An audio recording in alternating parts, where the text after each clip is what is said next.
An East Texas City tonight is looking to earn your business. Whitehouse has partnered with a retail recruitment firm to start that process. And as KLTV7's Lauren Tier reports tonight, the market analysis phase, it's already underway.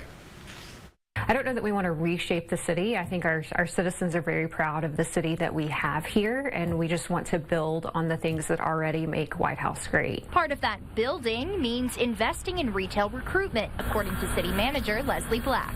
For the next year, that partnership is costing the city $32,000. She says the growth in the past 5 years has motivated the city's search for an outside firm, as well as increased interest from taxpayers to expand, which is where the retail coach comes in. And their first task, according to President Aaron Farmer, is to complete a market analysis. We partner with municipalities or economic development organizations, just like we're doing in Whitehouse.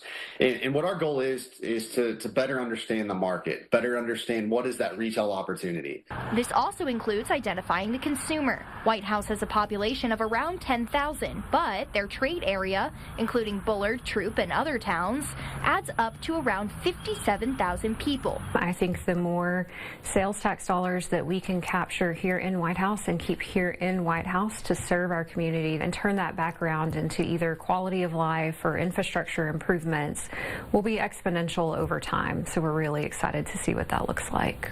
After market analysis, the retail coach will start recruiting, the long part of the process. The average deal timeline, if you will, for like a retailer or restaurant is anywhere from about 12 to 18 months. Still, both partners are optimistic. I'm excited with just the initial interest, but I think as we move forward, I think there will be much more to come. Lauren Tier, KLTV 7 News. The Whitehouse city manager says they have heard requests for more sit-down restaurants as well as a hotel, but they are open to any suggestions that you might have.